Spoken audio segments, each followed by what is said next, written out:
high functioning autism. Welcome, I'm Danielle, and this is my channel. It's been a while since I posted, and it's because I have really just been mentally down. I reached out to my mother, who, if any of you have been following along, I have cut all communication with her for the past about 3 years, and I just got reconnected with her, and it didn't go good. It did not go good at all.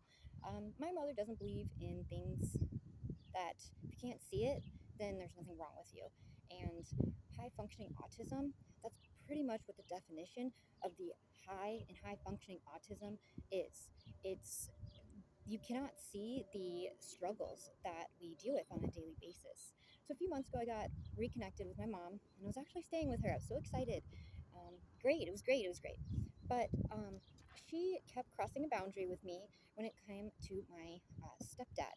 My stepdad was sexually abusive when I was a little girl, and my mother has divorced this man, but for some reason continues on a daily basis to talk to him and share with him what is going on in my personal life, and I am just not okay with this. And one day she packed up all of my stuff and just put it in another family member's vehicle. And this happened to be on the same day that my son was getting his license. So all of this was so overwhelming and really caused me to go into a meltdown almost. But at the same time, I needed to compose myself for my son, for his driving test, for his permit, or not for his permit, for his license. It was a big day for him. And at the same time, I am trying to mask what is really going on underneath the surface with me and with my own mother. Trying to process and understand childhood abuse, which does go along with my story and autism, finding out I was late diagnosed autistic. So here we go. Let's jump right into this. Again, I'm Danielle, and thanks for clicking in, watching this video. Stay tuned, subscribe. Welcome. So a few months ago, that happened, and I ended up living in this tent that you can see behind me. And I was just crushed. I was crushed that this happened between me and my mother. While the struggles are real, trying to make phone calls are hard, trying to understand the social cues and communication when it comes with other adults that are my age. I'm just not quite there on the social cues, and interaction is very, very hard. So I found this awesome campground that I'm currently staying at, and I love it here. Everybody seems to be so caring and understanding.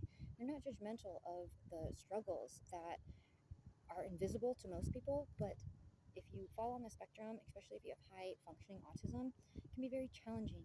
Life challenges, as in paying bills, understanding money, and how all of that works can be extremely overwhelming, especially when you don't have family help.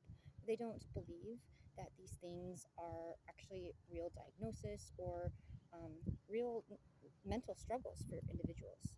Having people be supportive and having a great support system is one of the most important things when it comes to falling on the spectrum. I know since my mother kind of did all of that, I have really learned who my friends and my family are. And this is very important. It's so important when it comes to being on the spectrum. Knowing who you can fall on when you need to is just, it's everything. I know I'm kind of like repeating myself, but this is autism. This is high functioning autism. The struggles are real.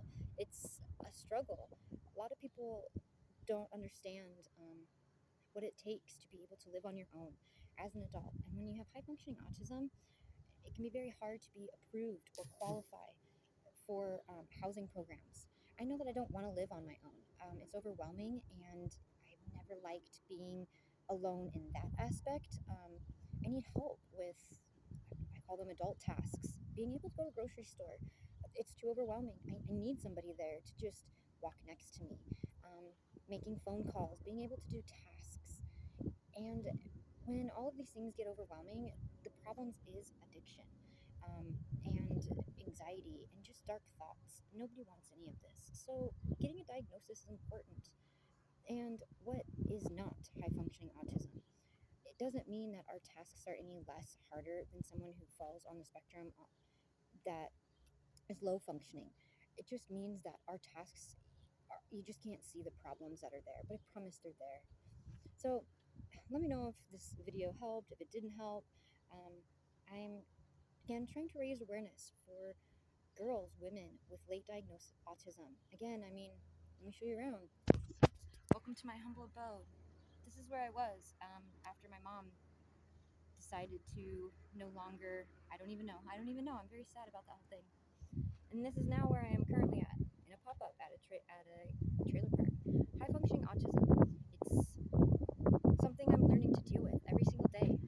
I'm proud of how far I've come. This is a long way from living homeless out on BLM land in this tent to wondering if someone's going to attack me in the middle of the night, to being able to be here in a campground where there's other people, where I feel like I'm being, cared for, watched. When I go out on my adventures that I love to take, I'll get text messages from people here saying, hey, I haven't seen you in a few hours. Are you okay? That is something I've always wanted and have never, ever had from my own family. So this is high functioning autism. It's something we live with and struggle and enjoy every single day. Let me know what you guys think. Danielle out.